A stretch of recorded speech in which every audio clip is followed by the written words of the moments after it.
All right. Well,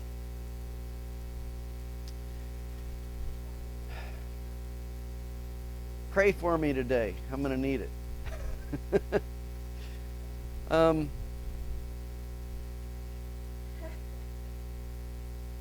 I'm going to talk about a couple things before I get into the meat of what I'm going to talk about today. Um, I'm very humbled to be up here. Um, wasn't but a few months ago that I was asked to be an elder in this congregation. And to me, that's very humbling. And I may not be the youngest chronologically of the elders, but as far as my time walking in this walk, I'm pretty young in this faith. So that's a struggle for me. Um, and I'm going to do something I was trained never to do, because I was trained professionally to teach in the military. And one of the things they told you is never say anything to discredit yourself as an instructor. But I'm going to do just a little bit of that, perhaps with a point. Because the last sermon I gave, I wasn't happy with. I just, well, did I watch myself? No, I didn't want to go back and watch that. It was bad. I didn't bring it home. But let me explain a little bit about my struggles coming up here and preaching a sermon. Because, see, I used to have this wonderful scaffolding of my beliefs and everything, what I understood, and it was beautiful. I knew the truth. I could quote you everything. I could put a sermon together that would knock your socks off. There's just one problem. All of it was false doctrine.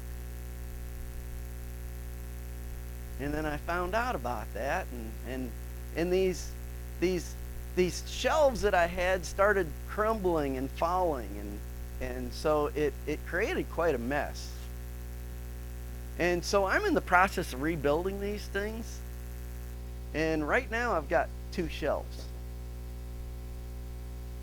And that is, the first shelf, I've got Yahweh, and on the second shelf, I've got Yeshua. That's all I got up there now, because the rest of it I've had to clean out. So I'm still putting stuff together. I'm starting to build another shelf, but it's still a work in progress, and that's the shelf of Torah. And so I'm still working on that one. But with that said, what I'm going to talk about today, if you're paying attention, the Spirit is in this. Because as I've been preparing this sermon over the past few weeks, like if you paid attention to Frank's sermon last week, it's going to tie into what I'm talking about this week. And I talked to Frank just before this meeting we had. He was telling me what he's going to preach on next, and I'm like, oh boy, this all fits together.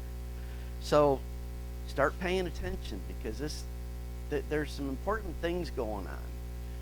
And I've had some dreams and stuff that I'm still trying to figure out. But there's some stuff coming. So, yeah. In Mama Joe, in Shabbat school this morning, I even took out my pen and wrote this on top of my notes here. Wash the doctrine out of your head. Yeah, that's what I've been doing. Washing that out and trying to get it straight. So I'm going to be quoting a lot of scriptures today, because that's what I got to go to. Because don't listen to me, listen to what the Word says. But in preparation for that, I'm going to talk a little bit about putting things in context. Because I started this sermon out kind of as a word study in a way, but every time I've done that, I find out that it turns into a concept study, not a word study. And if you've been around for a while, especially Joe talks about teachings, he talks about learning in concepts, and I think that's important. So we're going to start talking a little bit about faith, but then we're going to jump a little bit more specific, I suppose. But we have to understand what faith is from a Hebraic perspective. Because if you've been raised in any kind of traditional, church, they will tell you, well, faith is just believing in the Messiah. But is that really what faith means? You might want to look at it from a Hebraic perspective. Because faith is a verb. And faith requires action. It's not just believing, you've got to put it into action. So we're going to look at that for just a second here. And in Ephesians chapter 2, verse 8 and 9, for by grace you are saved through faith, and that not of yourselves, it is a gift of Elohim, and not of works, lest anyone should boast. So that helps us figure things out a little bit. And then in James chapter 2 again, starting in verse 14, my brothers, what profit is it if a man says he has faith and does not have works? Can faith save him? If a brother or sister is naked and destitute of daily food, and if one of you says to them, go in peace, be warmed and filled, but you do not give them those things they are needful to the body, what good is it? Even so, if it does not have works, faith is dead, being by itself. But someone will say, you have faith, and I have works. Show me your faith without your works, and I will show you my faith from my works. You believe that there is one Elohim, you do well. Even the demons believe and tremble. But will you know, O vain man, that faith without works is dead? Was not Abraham our father justified by works when he had offered Yitzhak upon his son upon the altar? Do you see how faith worked with his works, and from the works faith was made complete? And the scripture was fulfilled which says, Abraham believed Elohim, and it was imputed to him for righteousness. Remember that word, we're going to come back to that. And he was called a friend of Elohim. You see then how a man is justified by works and not by faith only. And in the same way was not Rahab the harlot also justified by works when she had received the messengers and sent them out another way? For as the body without the spirit is dead, so faith without works is dead also. And then we're going to go on to John chapter 15. I am the true vine, and my Father is the vine dresser. Every branch in me that does not bear fruit, he takes away, and every one that bears fruit, he prunes it, so that it may bring forth more fruit. Now you are clean through the word which I have spoken to you. Abide in me, and I in you. As the branch cannot bear fruit of itself unless it remains in the vine, so neither can you unless you abide in me. I am the vine, you are the branches. He who abides in me, and I in him, the same brings forth much fruit, for without me you can do nothing. If anyone does not abide in me, he is cast out as a branch and is withered, and they gathered and cast them into the fire, and they burned. If you abide in me, and my words abide in you, you shall ask what you will, and it shall be done to you. In this my Father is glorified, that you bear much fruit, so that you shall be my disciples. As the Father has loved me, so I have loved you. Continue in my love. If you keep my commandments, you shall abide in my love, even as I have kept my Father's commandments and abide in his love. I spoke these things to you so that my joy might remain in you, and your joy might be full. This is my commandment, that you love one another as I have loved you. No greater love than this, that a man lay down his life for his friends. You are my friends if you do whatever I command you. No longer do I call you servants, for the servant does not know what his master does. But I have called you friends, for all the things I have heard from my Father I have made known to you. And you have not chosen me, but I have chosen you and ordained you that you should go forth and bring forth fruit, that your fruit should remain, that whatever you shall ask of the Father in my name, he shall give it to you. These things I command you, that you love one another. So we see here that there's fruit from the fruit of faith is our works. And many times in the scriptures, this action of faith is referred to as righteousness.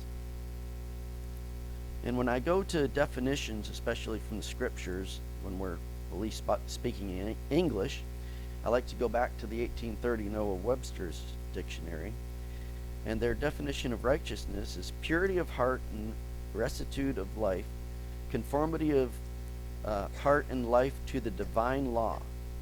Righteous is used in the scriptures and theology in which it is chiefly used is nearly equivalent to holiness, comprehending holy principle and affections of heart and conformity of life to the divine law.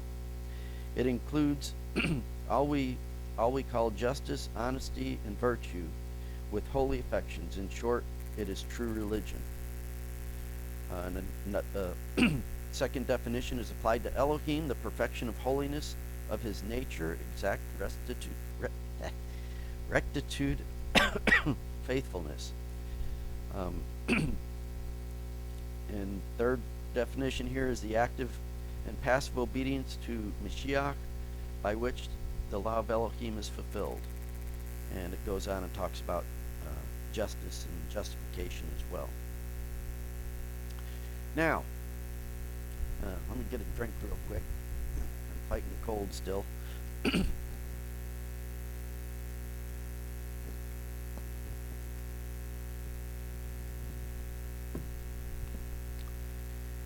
I do want to make something very clear, though, as I'm talking about this. And that is that I'm not talking about a works-based salvation. Make that perfectly clear. In Romans 3:10, it's made clear. It says, "There is none righteous, no, not one." And in Isaiah 64, "But we are all as unclean thing, and all our righteousness are as a menstruation cloth, and we will fade as a leaf, and our iniquities, like the wind, have taken us away." And in Galatians, "But the fruit of the Spirit is love, joy, peace, long-suffering, kindness, goodness, faith, meekness, self-control. Against such things there is no law." And then in Ephesians chapter 5, "For you were once in darkness, but now you are light in Yahweh. Walk as children of light. For the fruit of the Spirit is in all goodness and righteousness and truth, proving that it is acceptable to Yahweh." But what about righteous living? I mean, this is something that the scriptures tell us that we should strive for. But what are some of the benefits of this? And the scriptures are replete with this, and we're going to spend some time in this. Because I think it's important for us to understand that there are blessings associated with righteousness, and that Yahweh, as we are living righteously,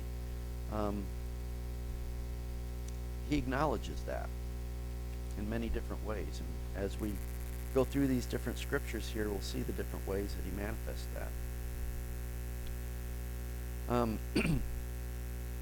And we've heard this scripture here from James quoted many times here. "The effectual fervent prayer of a righteous one avails much." So as we strive for righteousness, our prayers are heard and acknowledged and are more effective. Genesis chapter 7, Yahweh said to Noah, "You and all your house come into the ark, for I have seen you righteous before me in this generation." So Yahweh acknowledged the righteousness of Noah, and that is why he and his family were saved. Genesis 15:6. And he believed in Yahweh, and he counted it to him for righteousness. And this was speaking of Abraham. A little too chilly now.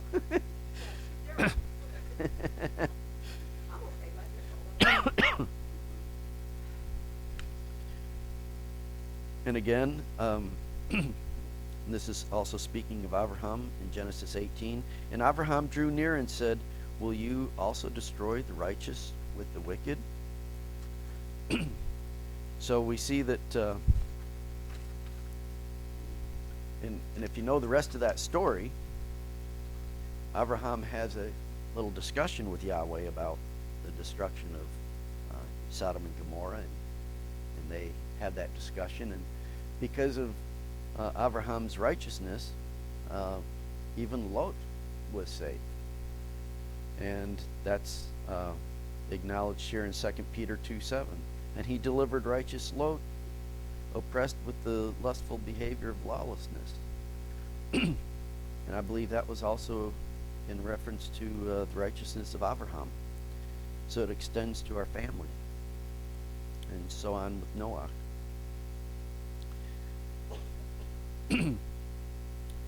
King David is also another one that's pointed out in scriptures, 1 Kings 15:4. But for David's sake, Yahweh, his Elohim, gave him a lamp in Jerusalem to set up his son after him and to establish Jerusalem. Because David did what was right in the eyes of Yahweh and did not turn aside from all that he commanded him in all the days of his life, except in the matter of Uriah the Hittite. So David's an interesting case. And it says here, he was righteous except this little thing here. He had a little problem. But a lot of people, in fact, my former faith, they really condemned David big time. But what's interesting to note here is you can stumble, but as long, and we talked about this earlier today, as long as you are still striving for that righteousness, sometimes we mess up and we do things wrong, but as long as we acknowledge, oops, I messed up, and then you repent and you do what's necessary to ask for forgiveness and try to turn your life around, you can still be accounted righteous.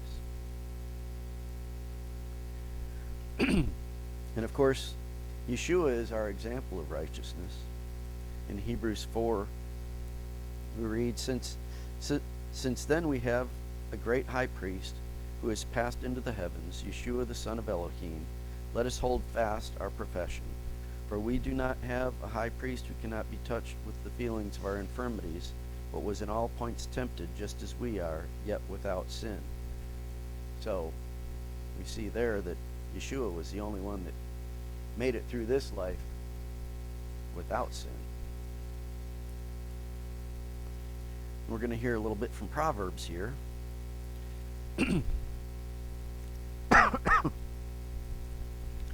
What the wicked fears shall come upon him, but the desire of the righteous shall be granted. The wicked are overthrown and are gone, but the house of the righteous shall stand. Yahweh is far from the wicked, but he hears the prayer of the righteous. So there again is another attestation of the prayer of the righteous. 1 Peter 3, for the eyes of Yahweh are on the righteous, and his ears open to their prayers. So we see another, when you see things repeat in the scriptures, it's important. So righteousness is tied directly to the effectiveness of our prayers. Psalms 37. I have been young and am old, Yet I have not seen the righteous forsaken, for his or his seed begging bread. So righteousness, you get even physical blessings.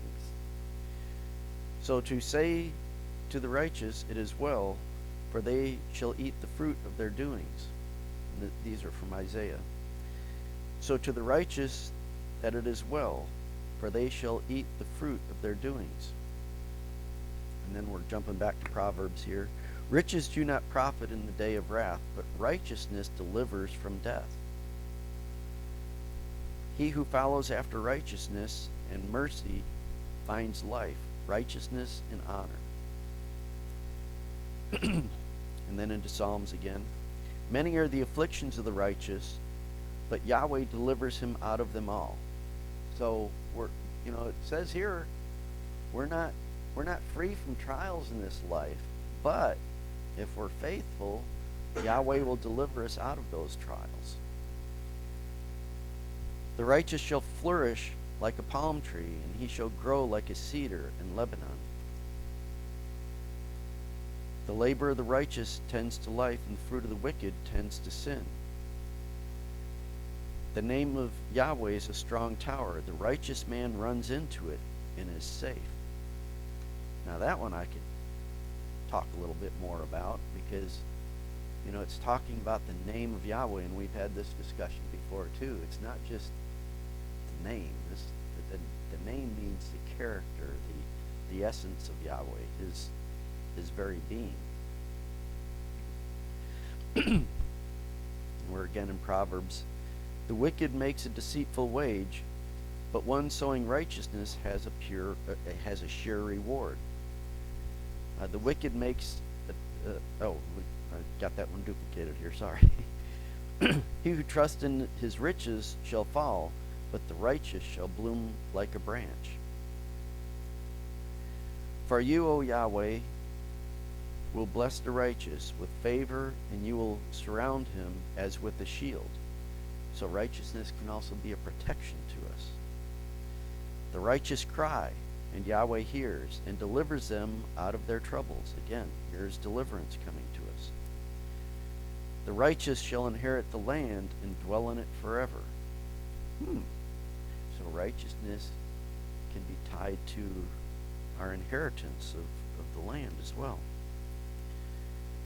And that's very important. If you look at the scriptures from that perspective of Israel, it's all over there.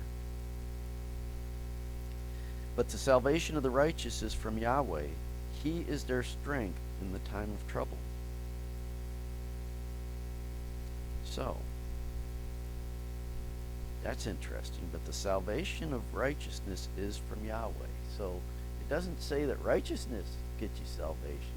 It says that Yahweh gives you that salvation.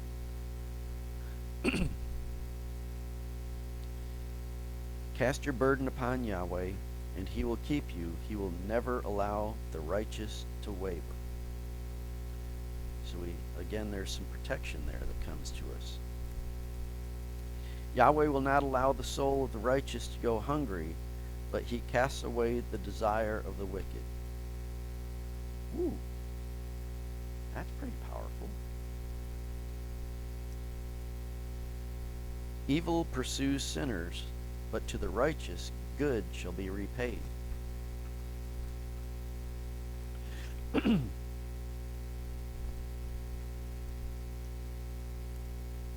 we're going into Matthew 25 here. And these shall go away into everlasting punishment, but the righteous into everlasting life.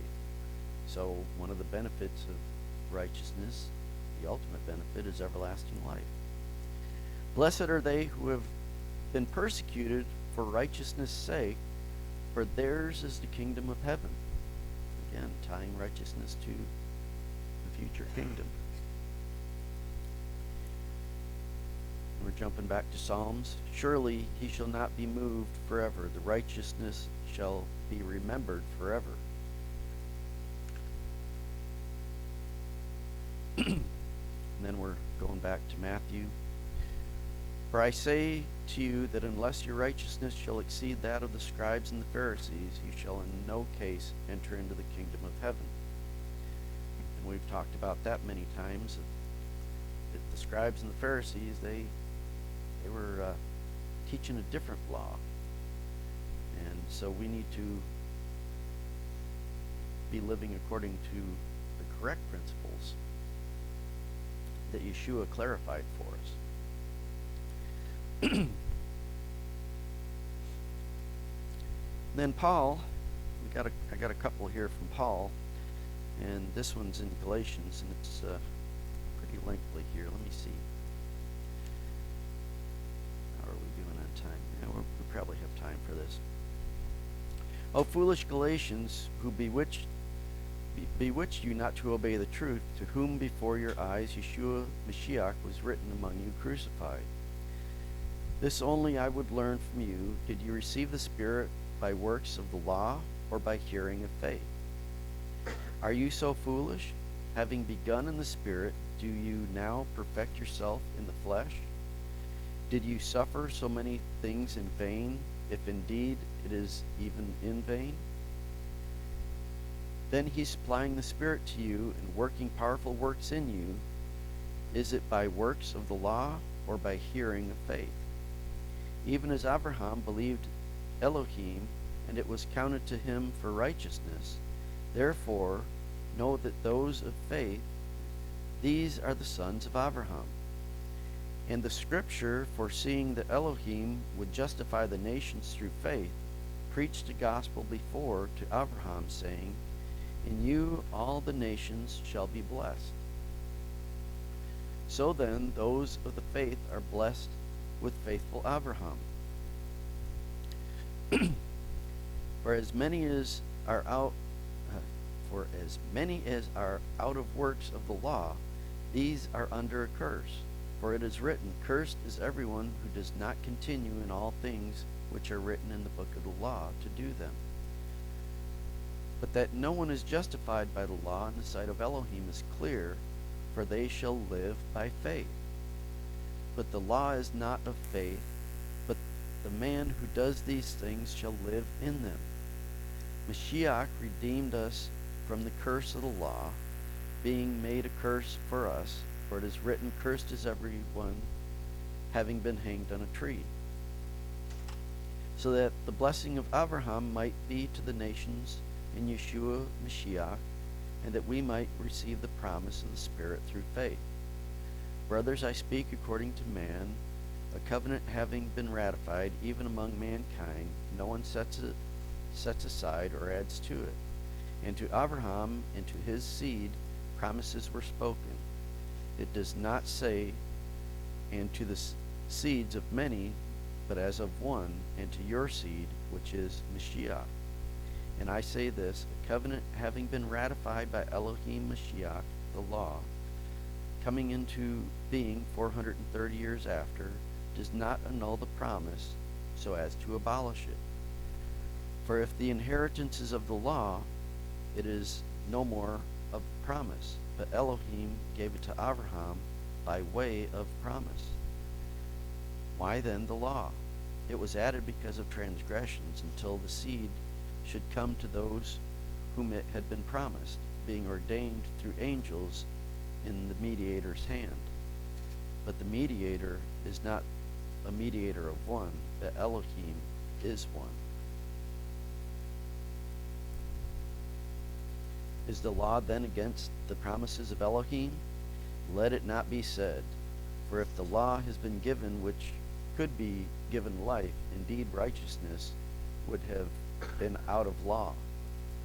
But the scripture shut up all under sin, so that the promise by the faith of Yeshua HaMashiach might be given to those who believe. But before faith came, we were kept under law, having been shut up to faith about to be revealed, so that the law has become a trainer of us until Mashiach, that we might be justified by faith. But faith coming, we are no longer under a trainer. For you all are sons of Elohim through faith in Mashiach Yeshua. For as many as were baptized into Mashiach, you put on Mashiach. There cannot be Jew nor Greek, neither bond nor free. There is no male nor female. You are all one in Mashiach Yeshua. And if you are Mashiach's, then you are Abraham's seed and heirs according to the promise. Now, there's a lot to unpack there. But as we cover this, and this is what's interesting as I was preparing this sermon and such, the things that, like I said, that we've been studying in the weeks past and coming up to this, they're all going to tie together, and I know we'll unpack this more in more detail in our coming Shabbat teachings when we get into the book of Galatians. In 2 Samuel 22:21, Yahweh rewarded me according to my righteousness, according to the cleanness of my hands, he has rewarded me. And then what's interesting is that's where I was kind of ended up before this morning. And most of the scriptures that I read were from either the New Testament or the writings of the prophets. But as I was reading something this morning, I came across this. And this is straight out of the Torah. And this is in Deuteronomy 28. Now it's not directly in righteousness, but I think you'll get the point here. And this is important, and I think this is a good ending to the sermon here. And and it will be, if you shall listen carefully to the voice of Yahweh your Elohim, to observe and do all his commandments which I command you today, Yahweh your Elohim will set you on high above all the nations of the earth. And all these blessings shall come on you and overtake you if you will listen to the voice of Yahweh your Elohim. And keep in mind, when he's saying listen here in the Hebrew, that's Shema, which doesn't just mean, again, that's not, that this is a verb. It's not just listen, it's listen and obey. You shall be blessed in the city, you shall be blessed in the field. Let's see. The fruit of your body shall be blessed, and the fruit of your ground, and the fruit of your cattle, and the increase of your cows, and the flocks of your sheep. Your basket and your store shall be blessed. You shall be blessed when you come in, and you shall be blessed when you go out. Yahweh shall cause your enemies that rise up against you to be stricken before your face. They shall come out against you one way and shall flee before you 7 ways. Boy, you better be listening to this stuff. This is going to become important in the coming days, I believe. Yahweh shall command the blessing on you in your storehouses and all that you set your hand to. And he shall bless you in the land which Yahweh your Elohim gives you. Yahweh shall establish you a holy people to himself, and he has sworn to you, if you shall keep the commandments of Yahweh your Elohim and walk in his ways, and all the peoples of the earth shall see that you are called by the name of Yahweh, and they shall be afraid of you. And Yahweh shall prosper you in goods, in the fruit of your body, and in the fruit of your cattle, and the fruit of your ground, in the land which Yahweh swore to your fathers to give you. Yahweh shall open to you his good treasure, the heavens, to give rain upon your land in its season, and to bless all the works of your hand. And you shall loan to many nations, and you shall not borrow. And Yahweh shall make you the head and not the tail. And you shall always be above, and you shall not be beneath. If you listen to the commandments of Yahweh your Elohim, which I command you today to observe and to do them, and you shall not go aside from any of the words which I command you today, to the right hand or to the left, to go after other Elohims to serve them. What happened? Oh, it got cut off. Oh, that must be the end of that one. Because then, and we won't cover that part, the rest of that chapter is a warning, and that'll be your homework. This is chapter 28 of Deuteronomy. Because these are all the blessings that are promised by Yahweh for abiding by his commandments. What follows in the rest of that chapter is what happens when you don't follow the commandments and the curses that come about if you do not do so. Yes. So let me sum this up a little bit. And this is just me talking now, so don't take any of this as doctrine or anything. But we're in the end times. And if you just take a look around you. We were talking just before the service, well, at the beginning of the services, we were talking about the modern day astropole put up in New York City. Wickedness is abounding. But there's hope, because we also heard that William was at a restaurant and someone paid for his meal. So there's still good people out there. There's still good people out there. And the scriptures tell us that at the end times it'll be as the days of Noah. Now, I don't know how far to take that. Because if you take it all the way, how many righteous people were there in the days of Noah? Let's think about that. Was it 8? It was Noah. His family was saved because of him. Now, I'm not, I don't know for sure. Maybe his wife was. We don't know. Maybe some of his sons were. But if you look at what happened after the ark, you know that some of his sons weren't quite there. Okay? So I don't want to put everything in there, but as I think William mentioned earlier today, that the lambs and the goats are being separated here.